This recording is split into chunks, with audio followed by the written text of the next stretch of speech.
Voltamos a apresentar Revista Justiça. E estamos de volta para começar a terceira hora do Revista Justiça, aqui pela Rádio Justiça 104,7 e também pelo YouTube. Agora também com áudio e vídeo. Você pode acompanhar essa entrevista que você confere agora. 10:01. Revista Justiça. Debate. Vamos falar sobre os avanços e também os retrocessos no combate à corrupção, passando pelo direito administrativo, a lei de improbidade administrativa, os crimes licitatórios. Estamos recebendo em nossos estúdios o promotor de justiça, doutorando em direito e autor de livros, Igor Pinheiro. Doutor Igor, seja bem-vindo, bom dia. Sérgio, bom dia. Grande prazer estar aqui com vocês da Rádio Justiça. Meu amigo Antônio Rodrigo também, grande prazer poder debater consigo temas que certamente vão instigar aqui debates antagônicos.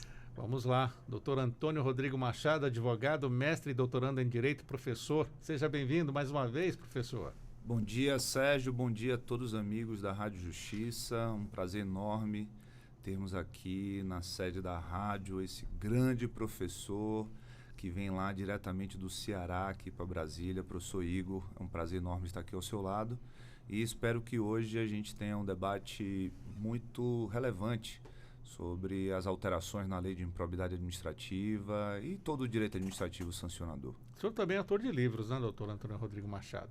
Sim, eu tenho um livro especificamente sobre a independência entre as instâncias penal e administrativa disciplinar e coautoria aí com alguns outros parceiros em revistas científicas, também participando de livros. Nós estamos saindo agora o lançamento de um livro do Instituto Brasileiro de Direito Administrativo Sancionador, onde eu faço exatamente uma análise das últimas decisões do Supremo sobre o tema independência entre as instâncias. Vai ser um grande livro do Idazan sobre lei de improbidade administrativa. Doutor Igor Pinheiro, também na sua coleção, quantos livros mesmo? Nas contas, 13. É uma usina de livros, né? Como a gente costuma brincar, né, doutor Antônio Rodrigo Machado? Que capacidade, né? O Igor, ele não dorme, né? Existe uma lenda que ele não dorme e aí por isso ele leva vantagem sobre os demais profissionais da carreira jurídica, porque ele tem filhos, ele dá aula, ele dá curso, ele está até com um curso sobre advocacia agora, né? Um promotor que vai ensinar a advogar na área da lei de improbidade. Olha, né? Então, lá! Ele é muito craque, muito craque. Olha que isso já deu problema, viu? Não, mas é só ensinando tecnicamente como estudar a lei de improbidade. Defesa técnica, disso, com certeza. Com certeza. Uma pessoa viu esse meu curso, né? Como advogar na nova lei de improbidade, aí mandou um direct para mim. Ele disse, então agora quer dizer que você, antes ensinava os promotores a aprenderem, agora você quer ficar rico e quer ensinar como não ser preso e fazer as coisas e não ser descoberto. Eu disse, não, meu amigo, eu vou ensinar a defesa técnica, o que o Supremo e o STJ dizem sobre a nova lei e que os advogados vão usar, obviamente. Com certeza. Tudo muito bem esclarecido, então. Professor Antônio Rodrigo Machado, vamos começar então falando sobre esse combate à corrupção. Avanços e retrocessos tivemos mesmo ao longo do tempo, na sua opinião? Olha, nós temos hoje um cenário que eu prefiro não colocar nem no momento de avanço nem de retrocesso, mas nós temos hoje um cenário de expansão da legislação anticorrupção. É um fenômeno explícito, onde nós observamos ao longo dos últimos anos a criação de novas leis, de novos tipos penais, de novos tipos infracionais nos mais diferentes regimes jurídicos. Então nós temos aí, Sérgio, por exemplo, o Brasil tinha uma falha identificada por convenções internacionais que o próprio Brasil já tinha assinado, que era a tipificação de condutas das pessoas jurídicas. Somente em 2013 nós tivemos a Lei 12.846, que é a Lei Anticorrupção, Lei de Improbidade das Pessoas Jurídicas, e essa lei só foi regulamentada em 2015. Nós tivemos agora um decreto alterando o antigo decreto regulamentador, mas a Lei Anticorrupção, os servidores têm os estatutos dos servidores com vários tipos infracionais, nós temos aí a Lei de Improbidade, a Lei de Licitações, nós temos o Código Penal com diversos crimes contra a administração pública e cada vez mais nós observamos novas leis que são criadas e eu entendo que há uma dificuldade muito grande do Estado brasileiro garantir estrutura para a verdadeira aplicação dessas leis. Eu não gosto do debate contra a corrupção dentro da esfera política, dentro da esfera eleitoral. Eu acho que o sistema de combate à corrupção ele precisa ser estável, com uma estrutura mínima necessária para que o Estado tenha a eficiência no combate aos atos daqueles que tentam se apropriar de um patrimônio que deve ser público. Então, eu coloco que nós temos uma expansão muito grande da legislação, não temos ainda uma estrutura que garanta eficiência a essa legislação, mas, em contrapartida, nós precisamos entender que esse sistema precisa de racionalidade. E hoje eu acho que a gente pode debater um pouco por esse lado. Doutor Igor, e o senhor? O que o senhor acha? Tivemos avanços, retrocessos, as leis estão aí. É verdade. Rodrigo tocou num ponto que eu acho muito importante. O combate à corrupção deve ser uma política de Estado e não de governo. E me preocupou bastante quando a campanha presidencial, por exemplo, os dois que foram ao segundo turno, não fizeram uma proposta concreta, nem escrita, nem falada, sobre o que pretendiam fazer do combate à corrupção. Isso, para mim, é muito sintomático e mostra como, de fato, nós temos um momento ímpar, porque após o chacoalhar da Lava Jato, com seus erros e acertos, isso não há a menor dúvida, nós vivemos um momento em que não está mais, entre aspas, na moda combater a corrupção. As prioridades, as agendas institucionais são outras. E isso levou até, certa vez, o ex-presidente da República a dizer que a corrupção tinha acabado no país. E a corrupção não acabou. Quem vive nos municípios, nos pequenos municípios, médios e grandes, vê corrupção cotidianamente. A corrupção não acabou. A corrupção foi deixada de lado. E estruturalmente nós temos um problema. Como o Rodrigo coloca, nós temos um sistema que é multifacetado. Nós temos a instância administrativa, a instância civil, a instância penal, a instância eleitoral, todas agindo concomitantemente, tentando dar o seu bote quando há culpabilidade, mas isso por si só não é suficiente, porque não há estrutura de pessoal, não há sequer incentivo. Pegue um juiz que tem uma grande causa de corrupção, uma ação de improbidade, com 15 mil páginas. Para o CNJ, é a mesma coisa ele sentenciar esta ação de improbidade com 15 mil folhas e homologar um divórcio consensual. O que um ser humano natural vai fazer? Vai preferir homologar 10 divórcios ao invés de julgar esta ação. Enquanto não houver incentivos funcionais, nós não vamos avançar. Nós vamos viver do perigoso heroísmo dos heróis. E quando as pessoas se arvoram ou têm como causa de vida o combate à corrupção, e eu passei muito por isso no Ceará, você é tido como estrela, que quer aparecer, que quer ser diferente dos outros. Porque os outros não fazem, porque só você quer fazer. Então, é uma política que tem que ser de Estado. E para ser de Estado, como o Rodrigo disse, tem que ser estável, com todas as linhas de prevenção, detecção, investigação e punição muito bem delimitadas. Doutor Antônio Rodrigo Machado, algum ponto para colocar ainda nessa colocação ou já podemos falar sobre lei de improbidade? Eu queria apenas acrescentar que esse investimento enquanto política de Estado, ele vai na contramão da utilização do debate, abre aspas, combate à corrupção, fecha aspas, dentro de uma lógica como se um grupo pudesse fazer corrupção e o outro não. Eu entendo que a corrupção também é democrática. Ela está em todos os partidos, ela está na esquerda, ela está na direita, ela está no centro. Então, quando a gente coloca o combate à corrupção dentro de uma plataforma política, é, na verdade, um grande disfarce para o proselitismo dentro da seara eleitoral. Então, quando nós vamos debater política de combate à corrupção, quanto mais racionalidade, melhor. Quanto mais proselitismo, pior. Pior para a sociedade, pior para o Estado e pior para todos os envolvidos dentro do sistema jurídico, legislativo e também do Poder Executivo. E para você perceber, só permita uma coisa, como ele colocou bem, nós temos, a despeito de toda essa legislação, falhas que permitem exatamente o uso do combate à corrupção como plataforma política eleitoral. O novo Código Eleitoral, o projeto, ele tem até algumas medidas que me parecem interessantes nesse sentido. Mas pense, se fosse promotor do patrimônio público de Fortaleza, e por determinada convicção, fosse oposição ao gestor de plantão.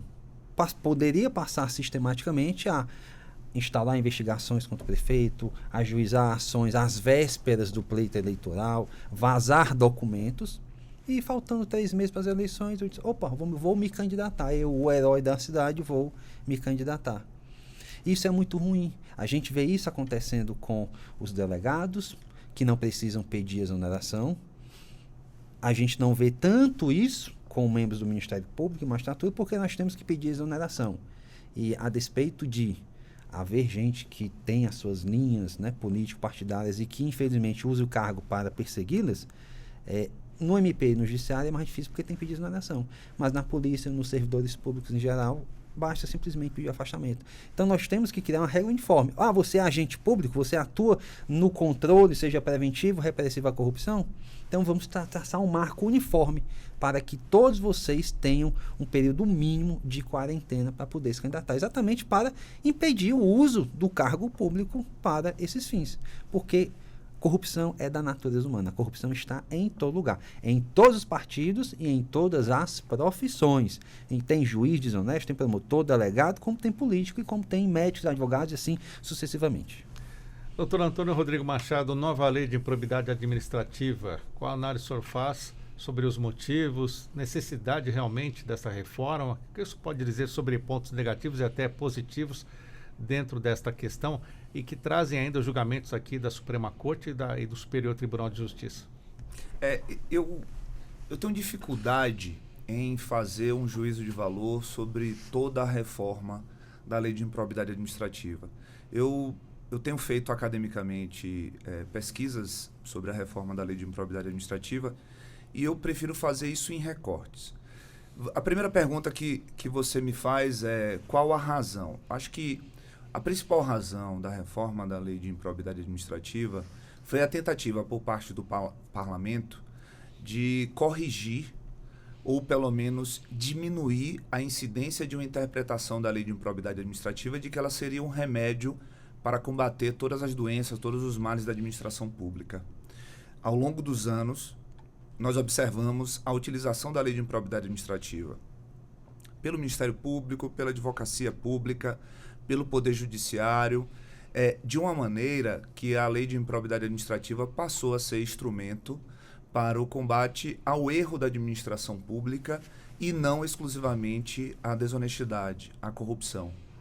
Então, nós observamos muitas injustiças que foram cometidas, seja porque um determinado político passou anos e anos com seus bens bloqueados e ao final foi absolvido numa ação de improbidade, seja porque o simples ajuizamento de uma ação de improbidade acabou manchando a imagem de diversos atores da política, seja porque o próprio Poder Judiciário se utilizou de conceitos muito abertos para colocar na vala comum da corrupção pessoas que tinham praticado erros, equívocos na utilização da máquina pública, mas não de fato tinham feito corrupção. Paralelamente a isso, compreendo que muitos atores fazem críticas sobre a reforma da lei de improbidade administrativa porque ela de fato trouxe uma maior dificuldade para quem vai fazer o papel da acusação, a necessidade de provas, a necessidade de demonstração da intenção do agente, mas acho que no frigir dos ovos nós conseguimos chegar a um meio termo de consolidação daquilo que a lei de improbidade administrativa veio fazer, que é o combate ao enriquecimento ilícito, é o combate ao dano ao erário de maneira dolosa, além de outras práticas de desonestidade, mas o Supremo Tribunal Federal já demonstrou isso através de decisões, seja do próprio plenário, como decisões monocráticas do ministro relator, ministro Alexandre de Moraes. Existem questões que precisam ser corrigidas, verdadeiramente corrigidas por conta de inconstitucionalidade flagrante. E a gente vai tratar de algumas delas aqui. Então, resumidamente, eu acho que era necessário, sim, fazer essa reforma da lei de improbidade administrativa, mas na condição de professor, de acadêmico, eu não posso simplesmente dizer que está tudo certo ou que está tudo errado. Eu vou tentar debater ponto a ponto para a gente poder evoluir nessa conversa, nesse diálogo.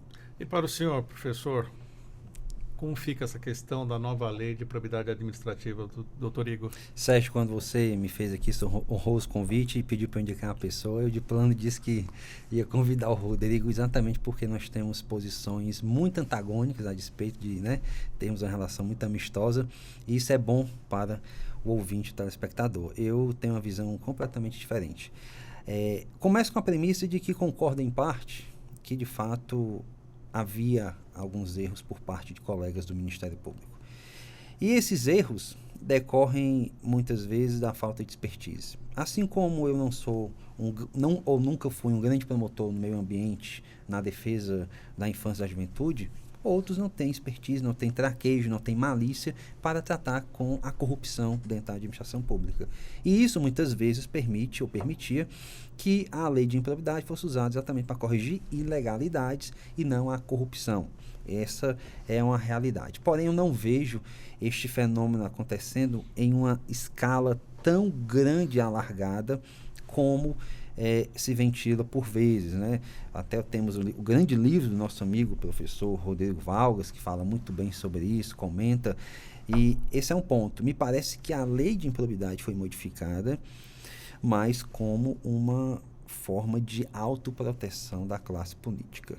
E isso fica muito evidente quando nós percebemos que o Supremo, de uma tacada só, monocraticamente, por meio do ministro Alexandre de Moraes, suspendeu a vigência de vários dispositivos de uma lei que impacta toda a área política. Então, nós temos muitas questões de flagrante inconstitucionalidade que fomentam a impunidade e que transmitem o recado e concretizam aquela velha máxima que, embora a improbidade não seja crime, de que o crime compensa. Porque eu digo com a experiência de quem passou por mais de 10 cidades já, e em que todos os prefeitos nas cidades que eu trabalhei foram afastados. Se eu fosse promotor hoje do patrimônio público no interior com esta nova lei de improbidade, dificilmente eu conseguiria afastar os prefeitos que eu afastei anos atrás. E eu não tenho nenhuma dúvida de que todos praticaram atos de corrupção. Mas a lei é altamente protetora de quem pratica corrupção, e nós vamos pontuar aqui ao longo do encontro. Então vamos lá, professor Antônio Rodrigo Machado, por onde podemos fazer essas pontuações, ou como o senhor disse, essas correções pontuais?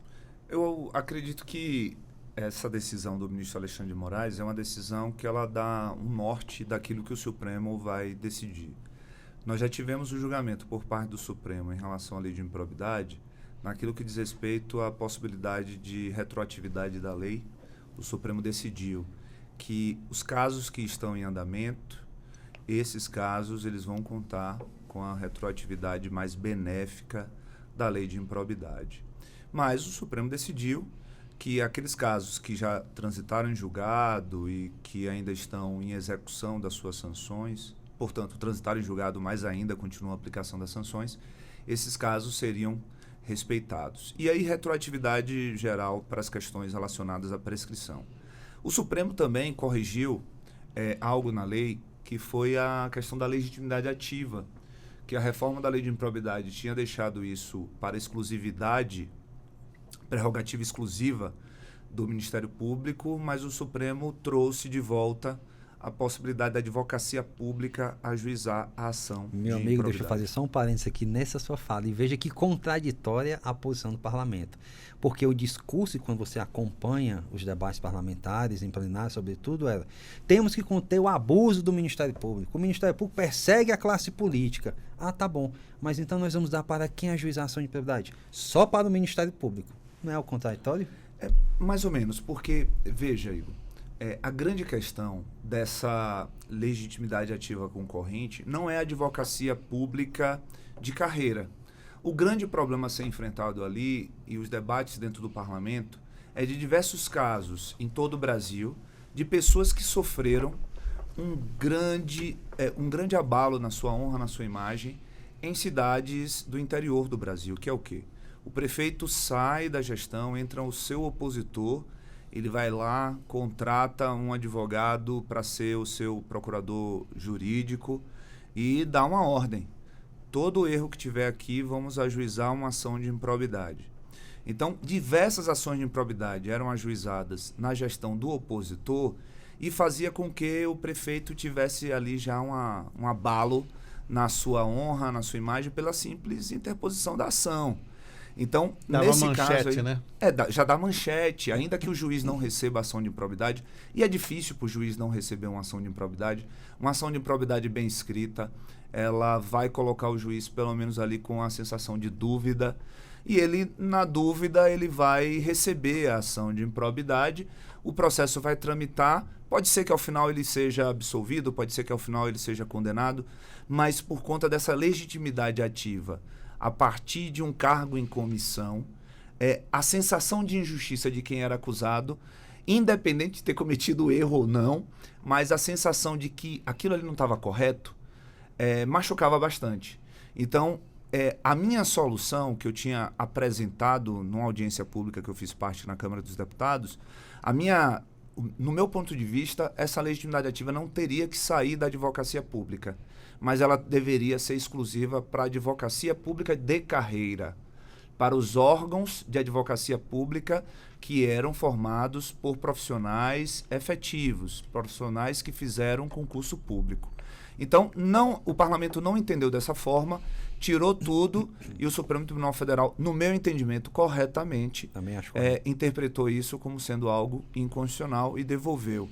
Até porque, pense também, nós temos um instituto dentro da lei de improbidade, que é o acordo de não persecução cível, que vai necessitar demais da participação da advocacia pública, porque é quem está dentro do órgão que vai conseguir mensurar o dano que foi causado ao erário. Então, é também uma oportunidade para a implementação de uma política pública de justiça punitiva negocial, que é o acordo de não persecução cível. Então, acredito que, para começar o debate, acredito que o Supremo acertou quando declarou a inconstitucionalidade da retirada da legitimidade ativa da advocacia pública para o ajuizamento da ação de improbidade. Professor Igor, outro ponto que podemos debater aqui, qual seria dentro desta nova lei de improbidade administrativa? Eu vou começar de trás para frente. Embora eu concorde com o Rodrigo, inclusive falava no meu livro sobre essa inconstitucionalidade de dar só ao MP a legitimidade ativa, porque nenhum monopólio estatal é interessante quando se fala de poder ou de investigação, porque permite até exatamente as perseguições. Mas eu queria falar do artigo 23C da lei, que conferiu uma imunidade aos dirigentes partidários surreal. Diz o artigo 23C que os atos de dilapidação patrimonial, de desvio de dinheiro público, de malbaratamento de dinheiro público, recebidos pelos partidos políticos decorrentes do fundo partidário, isso não caracteriza ato de improbidade administrativa. Em um regime republicano, que pelo menos constitucionalmente nós somos uma república, como está no artigo 1º, não existe possibilidade de qualquer pessoa que movimente dinheiro público não ter responsabilidade sobre ele. E o que a lei fez foi isso. Mas se você ler com calma o artigo, vai dizer lá, serão punidos nos termos da lei dos partidos políticos. Ora, a punição que existe lá é pagamento de multa, é desaprovação de contas, é um faz de conta, é uma cócegas. É simplesmente isso. Então, esse dispositivo, quando a lei foi aprovada, acho que foi um dos primeiros que eu fiz uma postagem de tão assim aviltante. É um negócio que impacta a tamanha ousadia de dizer, não, nós não vamos ser responsáveis, vamos desviar dinheiro, vamos responder por crime eleitoral, vamos responder por crime contra a administração pública, mas, olha, improbidade, isso aqui não é não, viu? Eu quero ficar imune. Então, e aí o Supremo efetivamente veio e suspendeu cautelarmente esse dispositivo. Me parece que entre eu e o Rodrigo nesse ponto não há divergência. Não, em hipótese alguma. Até porque a gente está falando de recurso público, né? O recurso do fundo eleitoral é um recurso de origem pública. Então, nesse ponto aí, a inconstitucionalidade é flagrante. Como o professor Igor já falou, a lei dos partidos políticos, ela vai tratar de uma responsabilização dos partidos políticos no aspecto financeiro. Nós estamos falando de ato de desonestidade, ato de corrupção, que precisa também da responsabilização dos dirigentes partidários. Então, se eu tivesse que escolher um ponto da lei de improbidade que é flagrantemente inconstitucional, eu acho que eu teria dificuldade de encontrar outro mais teratológico do que esse ponto da exclusão de atos de improbidade, porque é explicitamente isso. a exclusão de atos de improbidade praticados com o dinheiro dos partidos políticos não ser ato de improbidade, para mim, seria uma das maiores bizarrices da alteração legislativa, com certeza. E eu acho até injusto, viu, Sérgio, a gente começar por esse ponto, porque eu estou começando a ficar preocupado aqui, concordando demais com o Igor. Eu vou ter que prestar contas.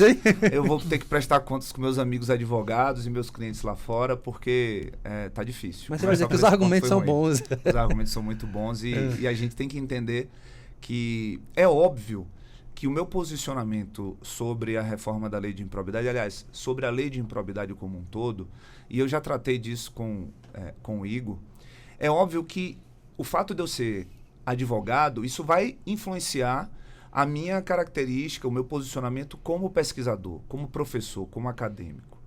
Mas eu não posso ficar preso a essa roupa exclusivamente, porque eu tenho uma função de pesquisar e de fazer crítica com meus alunos, com quem vai me ler. E Igor também, ele tem uma trajetória no Ministério Público que com certeza ele viu diversos atos de corrupção, coisa que eu não vi, porque meus clientes são todos inocentes. Então, nenhum cliente meu nunca praticou nada de errado. Se condenado foi por erro do Poder Judiciário. Mas no caso do Igor, ele já deve ter vivenciado diversos casos de corrupção que ele viu de perto. Isso vai estimular ele a ter um juízo crítico sobre a reforma da lei de improbidade, fazendo sempre um retrospecto, dizendo, talvez com essa reforma da lei de improbidade, aquele político desonesto naquela situação não tivesse sido condenado. Então, nós somos os nossos pensamentos, a nossa história, as nossas memórias, mas a gente precisa tentar retirar essa roupa para fazer uma análise crítica mais racional. E nesse ponto, eu não tenho dúvida alguma em dizer que a reforma da lei de improbidade administrativa, quando ela retira a caracterização de ato de improbidade da desonestidade praticada com os recursos de partidos políticos, retira isso da lei de improbidade, isso para mim é flagrantemente constitucional. O ministro Alexandre de Moraes já suspendeu esse ponto e eu tenho certeza, eu não tenho dúvida alguma que o plenário do Supremo Tribunal Federal vai confirmar esse entendimento. Você está acompanhando aqui pela Rádio Justiça um debate sobre os avanços e os retrocessos no combate à corrupção. Estamos com os nossos convidados, o professor Igor Pinheiro e também o professor Antônio Rodrigo Machado. E você pode participar pelo WhatsApp da Rádio Justiça e pode acompanhar com vídeo pelo YouTube 61 999 75 81 40. Professor Antônio Rodrigo Machado, então vamos começar aí alguns assuntos mais divergentes com o nosso outro convidado. Por onde o senhor pode puxar então essa sardinha?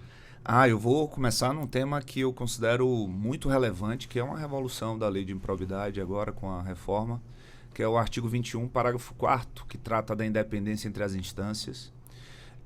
A reforma da lei de improbidade vai afirmar agora, esse artigo também foi suspenso pelo ministro Alexandre de Moraes, e deixando bem claro aqui, a minha análise é eminentemente acadêmica, até para ajudar o Supremo a refletir melhor sobre a questão, né? Quem sou eu para isso, mas essa é a função da academia, essa é a função de quem se predispõe a pesquisar temas jurídicos. O artigo 21, parágrafo 4º, para quem está nos ouvindo, vai dizer que a absolvição do acusado numa ação de improbidade, em todas as possibilidades de absolvição da esfera processual penal, ou seja, negativa de materialidade, o indivíduo não, aliás, o crime não foi comprovado que existiu, negativa de autoria, o indivíduo não praticou o crime. Essas duas hipóteses de absolvição sempre vincularam as outras instâncias punitivas. Então, se um indivíduo ele é acusado de um ato de corrupção e o juiz vai lá e declara na sentença absolutória que ele não é o autor daquele ato de corrupção, essa sentença penal absolutória vai fazer com que ele não seja condenado numa ação de improbidade. Só que essa não é a regra. No caso de absolvição da esfera penal, o mais comum é que o indivíduo seja absolvido por ausência de provas ou insuficiência de provas. Seja insuficiência de provas no geral, seja ausência de provas da autoria ou de materialidade. Essa é a regra geral do processo penal. E nessas sentenças absolutórias da esfera penal, nada se influenciava na ação de improbidade. Agora, com a reforma da lei de improbidade, qualquer absolvição na esfera penal, nós teremos o impedimento da tramitação da ação de improbidade. Ou seja, se um indivíduo ele foi condenado ou ele foi absolvido por ter cobrado propina no dia 13 de julho de 2021 num determinado órgão público, esse mesmo fato ele foi objeto de uma ação penal e de uma ação de improbidade. Se ele foi absolvido na esfera penal, a ação de improbidade não poderá condená-lo. E para o senhor, então, como promotor, doutor Igor? Mas veja, a fala do Rodrigo foi interessante, mas eu também procuro fazer uma análise bem equidistante e acadêmica.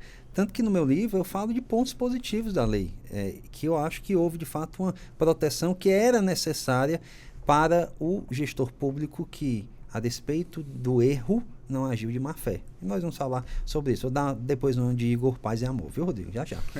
Mas o artigo 21, parágrafo 4º, eu, desde a primeira edição do livro, defendi a sua inconstitucionalidade.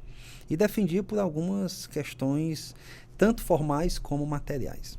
Rodrigo bem colocou, decisão colegiada criminal que trate dos mesmos fatos de uma ação de improbidade tem o efeito de trancamento automático da ação de improbidade. Pois bem, isso teria e tem o potencial prático do Supremo Tribunal Federal ser obrigado a extinguir uma ação de improbidade por conta de uma decisão de um tribunal de justiça, numa completa subversão do regime hierárquico processual. Eu conheço, como lógico, o Supremo determinando que um tribunal tranque uma ação, mas não que a decisão de um tribunal tranque uma ação que está no Supremo. E o pior, se nós estivéssemos a falar... Só para o nosso ouvinte se situar, como uma ação tramita no Estado e depois como essa mesma ação acaba chegando no Supremo? Nós temos um fato X.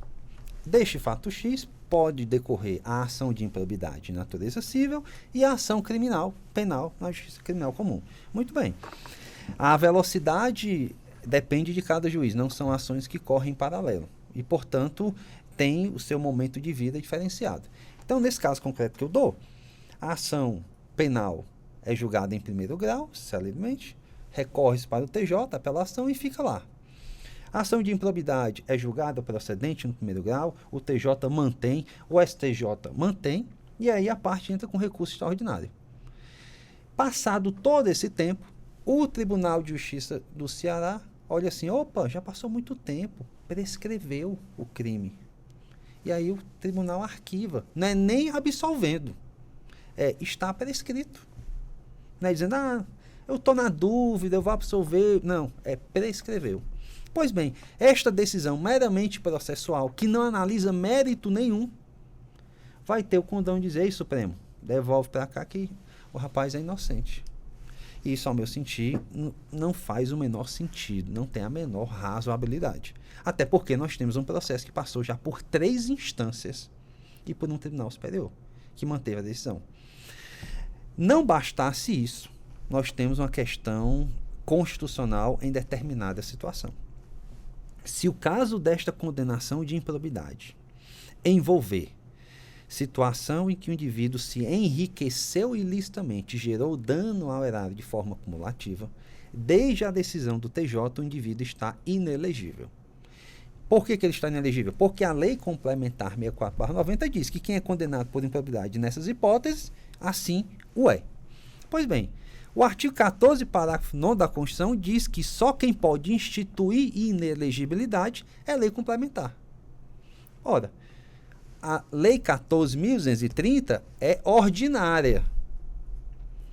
E, portanto, ela não pode ter uma disposição que tenha o efeito prático de desconstituir ou tornar sem efeito uma inelegibilidade posta. Isto é, uma inconstitucionalidade formal objetiva da lei. E, portanto, esse artigo 21, parágrafo 4º, para mim, não se sustenta em nenhuma hipótese. Eu defendo isso desde a primeira edição. E se estivéssemos a falar, pelo menos, dizer, quando a decisão criminal negar a autoria, quando dizer que o fato não existiu, tudo bem, seria algo razoável, porque segue a lógica do sistema processual penal, civil, administrativo, de décadas que existe no Brasil. E veja como é importante ser somente nessas hipóteses. Aconteceu comigo, Rodrigo. Uma vez, eu trabalhei na comarca, e essa comarca foi a mais extensa de todas, uns advogados, eu recebi mais de 35 representações no Conselho Nacional, só nessa comarca. Um dia chegou um ônibus na saída do MP para me representar. E uma das representações era assim, o promotor no dia tal, uma mulher, me parou numa rua escura, desceu do carro armado, me botou na parede e ficou me apalpando, me aliciando sexualmente. Você pega um contexto em que um promotor tem 34 representações, chega uma 35ª falando de assédio sexual, a palavra da mulher, coitada, contra o promotor que é um louco varrido, desvairado. A palavra da vítima nos crimes sexuais tem muito, muito valor. Qual foi a minha sorte? É que ela disse que no dia tal o fato tinha acontecido. No dia tal eu estava em Orlando. Pronto, quando chegou para me defender, está aqui meu passaporte, estava fora do país, inexistência material do fato. Porque se não fosse isso, meu patrão, era difícil. Então veja como a negativa da autoria e a negativa do fato são, de fato, circunstâncias que, aí sim, dentro da racionalidade, exige que o judiciário julgue de forma uniforme. Você não pode ser corrupto ou ser absolvido categoricamente da corrupção no crime e dizer, não, aqui no civil você vai ser culpado. Não, se você foi absolvido categoricamente no criminal, você tem que ser no civil por coerência. Fora isso, para mim não há racionalidade. Há uma convergência aqui de novo ou não? Não. Nesse tema a gente tem uma divergência direta mesmo. E eu vou apresentar o seguinte. Sérgio, veja aquilo que a gente falou no começo do nosso debate, né? A atual situação da legislação punitiva brasileira. Eu vou contar um caso hipotético aqui, tá? Super ficção. João, ele é servidor de um órgão público aqui no Distrito Federal. Ele é engenheiro e ele é sócio minoritário de uma empresa Falcatrua, coloquemos assim. E essa empresa, ela é uma construtora e vai participar de um processo licitatório lá em Formosa. E há uma acusação de que João, da empresa Falcatrua, no dia 13 de julho de 2021, ofereceu propina para um servidor público, para uma servidora pública lá de Formosa, chamada Maria. Essa denúncia, ela pode resultar em quantos processos? Vejamos. João, empresário, Maria, servidora. João é servidor aqui no DF, mas não é o órgão público no qual ele trabalha. A Maria, ela vai responder um processo administrativo disciplinar, ela pode ser demitida. João e Maria poderão responder ações de improbidade, uma ação de improbidade, pelo menos os dois conjuntamente. João e Maria vão responder uma ação penal. A empresa Falcatrua vai responder um processo administrativo de responsabilização que vai aplicar sanções da Lei 12.846 e sanções da Lei de Licitações. Nós temos aí ainda a possibilidade de uma ação judicial de responsabilização. João, por ato cometido fora do seu trabalho, mas poderá responder um processo administrativo disciplinar aqui no órgão de Brasília. João é engenheiro e se ele estava ali fazendo algo no exercício da função de engenharia, o CREA do Distrito Federal também poderá instaurar um processo ético contra João. Se nós estivéssemos falando, por exemplo, de uma licitação na área federal, nós poderíamos ter ainda a aplicação de multa do Tribunal de Contas da União e uma licitação muito grandiosa em termos de valores, nós poderíamos ter aí um processo no CAD, né? Por conta da questão da concorrência. Eu falei aqui algo em torno de 9 processos. São 9 processos, 9 leis diferentes, sanções, nós passamos aí de 30. Veja, a nova lei de licitações, que exige que uma infração licitatória seja apurada no PAR, no processo administrativo de responsabilização, ela vai aplicar de mesma natureza, tá? Nós vamos ter uma multa para a empresa que cometeu algo assim, de até 20% do faturamento bruto do exercício financeiro anterior da própria empresa. Nós temos uma multa que equivale a quase 30%, que pode chegar a 30% do objeto contratual. Nós temos uma multa, no caso do Tribunal de Contas da União, e ainda podemos ter uma multa de mora por atraso na execução contratual. Veja, eu estou falando de 9, 10 processos, eu estou falando de dezenas de autoridades diferentes, de sanções de idêntica natureza que são aplicadas em razão do mesmo fato. Eu não falei da multa da improbidade administrativa. O que eu quero dizer? é que nós temos muitas leis, muitas instâncias, muitos processos e a gente precisa garantir alguma racionalidade a esse sistema. Quando a gente fala de uma ação penal e uma ação de improbidade que vão tratar do mesmo fato, é algo equivalente a dizer, pode, eu diante dessas 12 provas, essas 12 circunstâncias que estão aqui, pode eu dizer, com base nesse acervo probatório aqui, eu te absolvo e você segue a sua vida como se nada tivesse acontecido.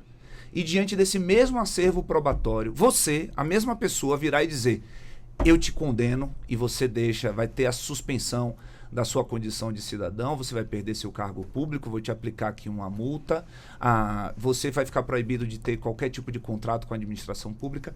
Então a gente precisa dar algum grau de racionalidade ao sistema para a gente compreender o que de fato o Estado vai dizer em relação ao mesmo caso. E aí é histórica, desde a década de 60. Nós temos o debate da independência entre as instâncias com a vinculação da instância administrativa à instância penal nos casos de negativa de autoria e negativa de materialidade. Então, de lá para cá, o Supremo vem refletindo sobre a necessidade de alargamento da independência entre as instâncias. Hoje, ainda continua pacífico, mas com algum grau digamos assim, de incômodo por parte do Supremo nessa independência que muitas vezes parece isolacionismo. Então, acredito que a reforma da improbidade administrativa, ela vem para garantir a primazia da instância jurisdicional penal sobre as demais instâncias punitivas. E eu acredito que esse artigo, esse parágrafo, precisa ser visto pelo Supremo como algo constitucional, apesar de deixar claro que o ministro Alexandre de Moraes suspendeu esse parágrafo do artigo 21. Doutor Igor, já que o professor Antônio Rodrigo Machado falou sobre lei de licitações, como é possível esta ligação da lei de licitações com a improbidade administrativa, essa nova lei para o senhor também, ela trouxe colaborações para o combate à corrupção ou não? Veja, aí é um ponto interessante, que eu acho que a lei de improbidade evoluiu. Nós tínhamos na redação antiga e temos na atual redação duas possibilidades de condenação por improbidade quando se trata de fraudes licitatórias. Do artigo 10, são aquelas hipóteses que causam prejuízo ao erário, e o artigo 11, por violação aos princípios da administração. No caso do artigo 10, a situação mais recorrente eram as contratações diretas indevidas, dispensas direcionadas, inexigibilidades fora das hipóteses legais. E o STJ tinha uma jurisprudência pacificada há bastante tempo de que a simples circunstância de não haver a licitação quando deveria ter objetivamente ocorrido gerava um dano ao erário. O quantum deste dano ao erário, portanto, era presumido a partir do valor da licitação ou do valor da diferença entre o que foi prestado e o que foi licitado, mas havia uma presunção de dano objetivo. O que a nova lei de licitações fez, ao meu sentir, de forma correta? Acabou com a história de dano presumido. Ora, se eu estou te imputando um ato de corrupção que o nome dele é ato que causa prejuízo, eu tenho que provar quanto é este prejuízo. E a lei agora existe. Para você ser condenado no artigo 10, você precisa demonstrar qual é a perda patrimonial efetiva. Essa situação é muito interessante e vai exigir dos órgãos de acusação uma diligência probatória muito maior. Eu participei de um caso em 2015, muito antes, portanto, da lei ser reformada, em que parecia eu que estava adivinhando o que ia acontecer, viu, Rodrigo? Parece que quando chegar aqui no STJ não reformar. A situação é o seguinte: eu assumi lá a promotoria do município, o vice-prefeito já me conhecia, né? Me conhecia, né, de notícias. Aí disse, doutor Igor, ainda bem que o senhor chegou aqui.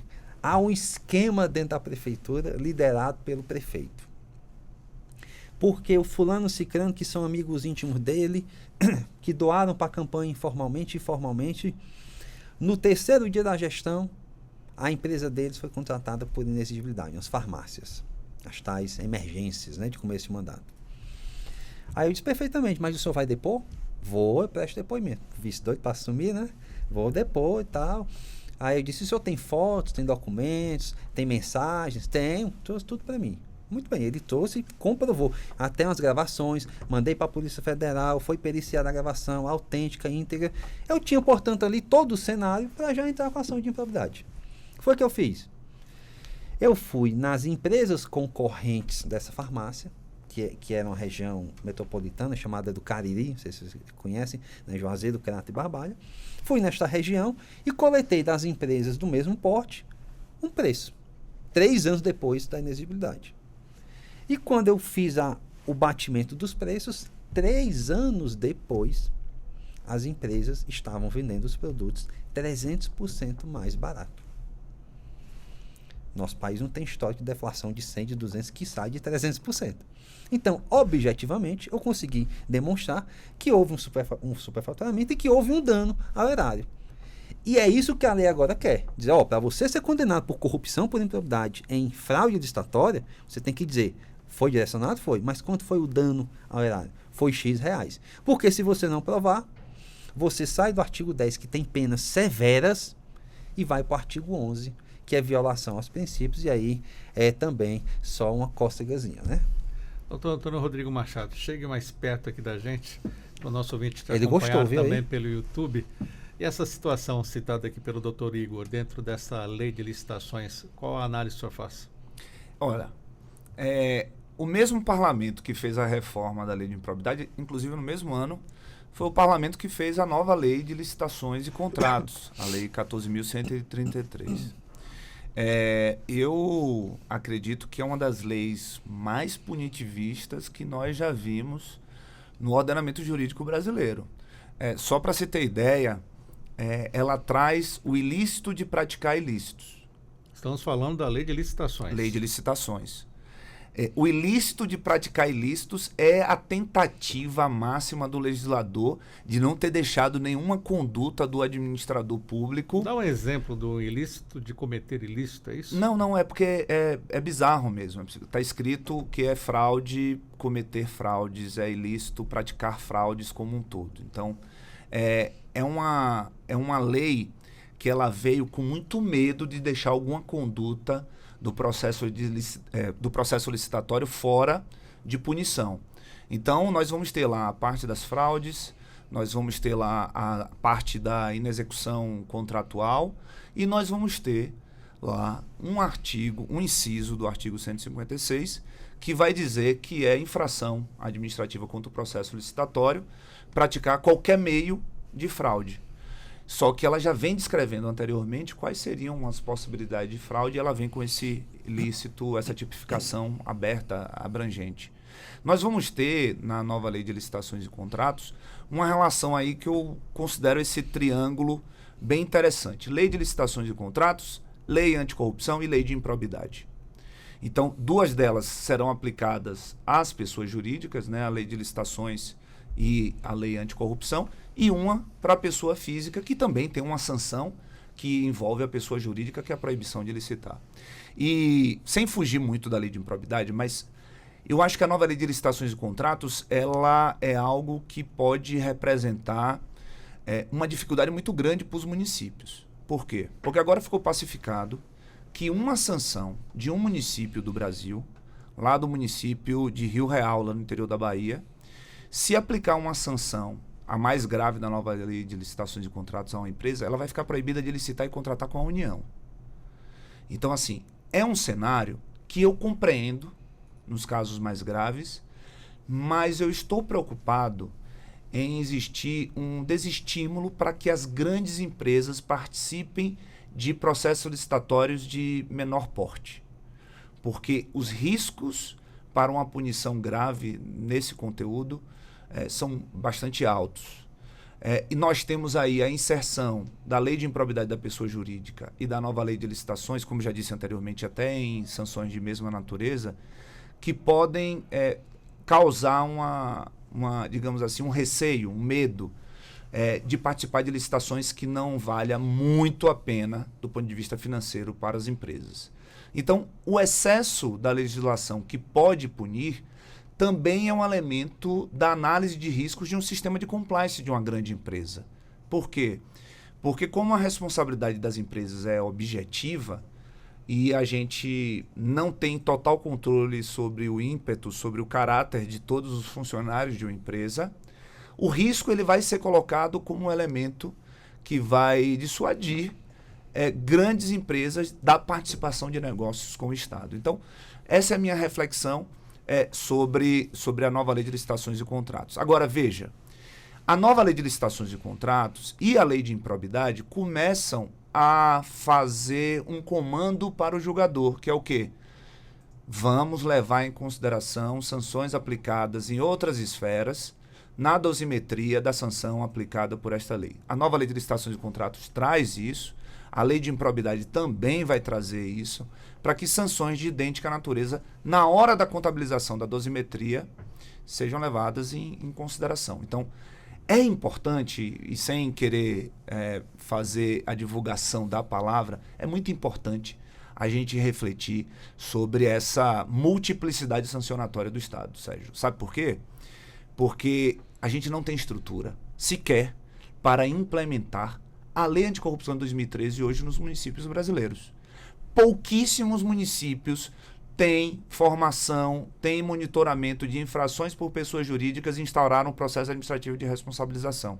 Não vou nem falar de uma política pública que é mais complexa, como o acordo de leniência.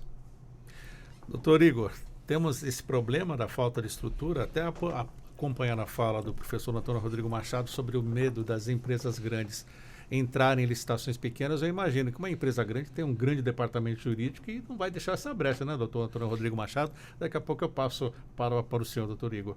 Como é que fica isso? A empresa não tem como se estruturar e entrar numa licitação pequena e ficar bem cercado para não ter vulnerabilidade judiciais? Já entra com medo de ser punida?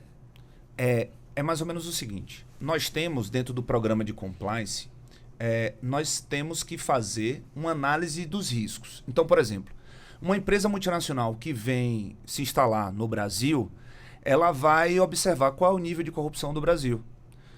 Vai fazer o início das suas operações na Suíça, ela vai olhar o nível de corrupção da Suíça. Então, nesse momento, ela precisa fazer uma análise racional. É um país mais corrupto, eu tenho maiores chances de me envolver em problemas, seja por conta de um funcionário meu na ponta, seja por conta de um alto executivo. Então, é uma análise racional, definir qual é o meu apetite ao risco, do ponto de vista empresarial. Então, se eu sou uma empresa que trabalho com o meio ambiente, e o Brasil tem uma legislação muito dura em termos de meio ambiente, e há uma confusão, muitas vezes, da competência da União. Uma insegurança jurídica. Então, essa multiplicidade sancionatória do Estado brasileiro é algo que uma empresa multinacional que vem para cá vai levar em consideração no investimento ou não, na minha taxa de lucro ou não. Então, por exemplo, no Brasil hoje a gente tem um problema com a acordo de leniência.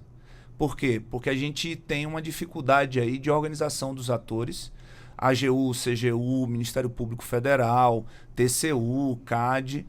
Então, quando eu vou investir dinheiro, eu não posso acreditar que eu não vou me envolver em problema. Eu tenho que estabelecer um programa de integridade, tenho que ter meu código de ética, tenho que ter formação, tenho que ter monitoramento, tenho que ter meu canal de denúncia, mas eu preciso também ter a certeza de que se um indivíduo da minha empresa fizer algo errado e eu buscar as investigações internas e levar isso para o Estado vai levar em consideração para fazer um acordo comigo, para dizer, olha, você agiu bem aqui, empresa.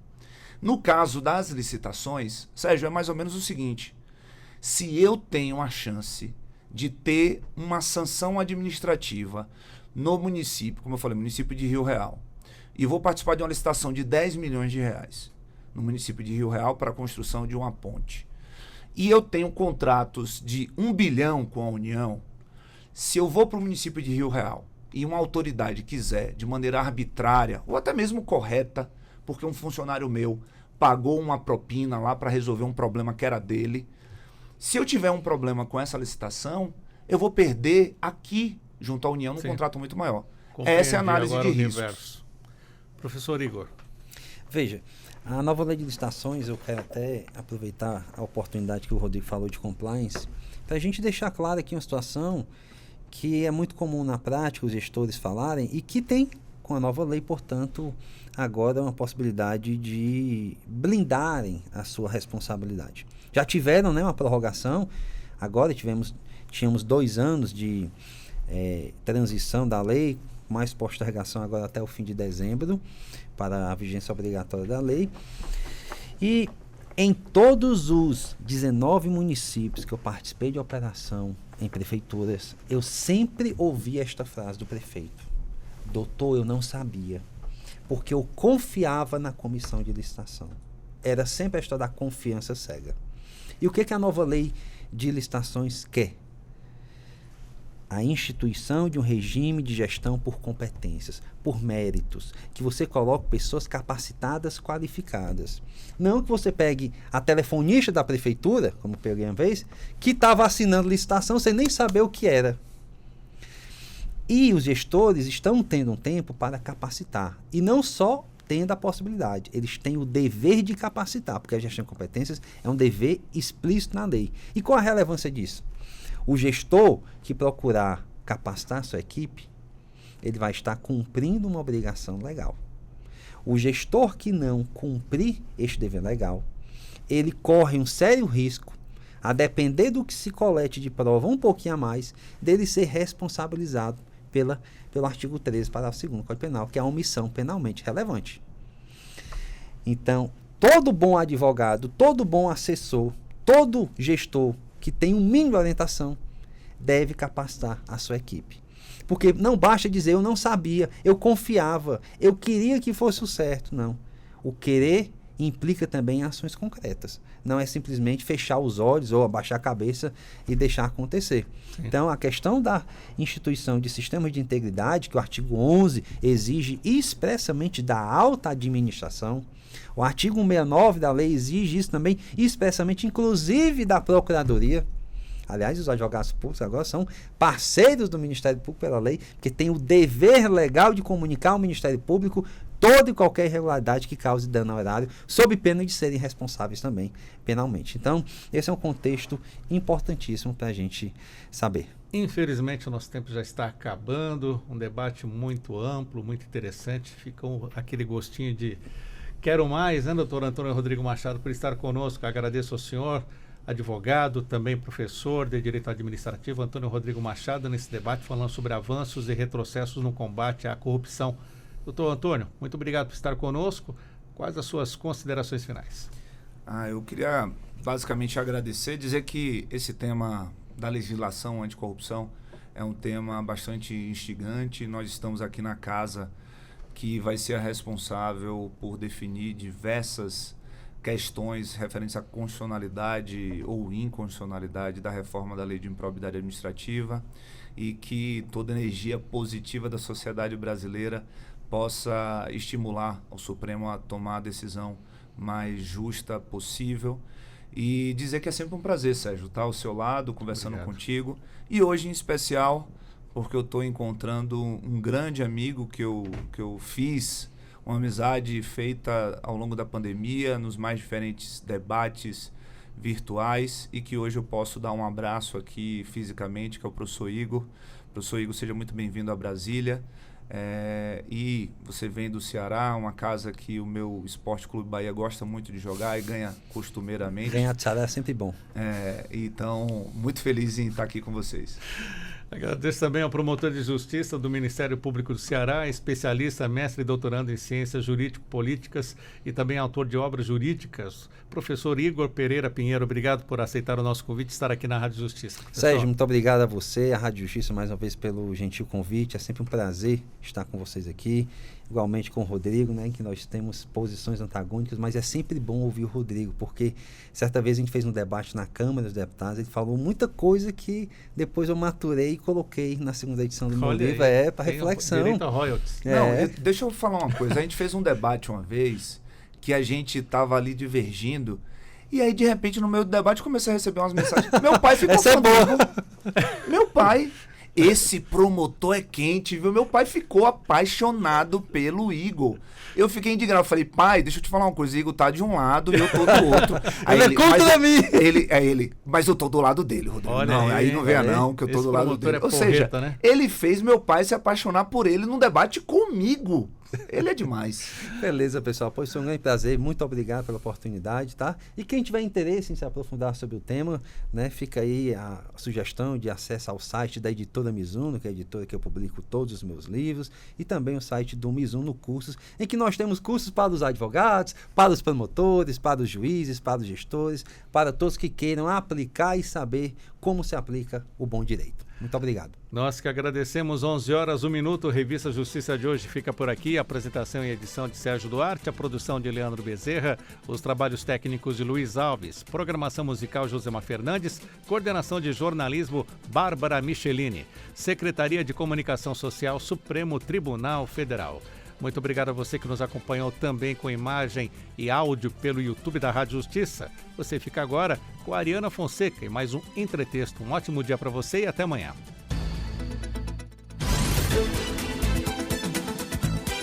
A Rádio Justiça apresentou Revista Justiça.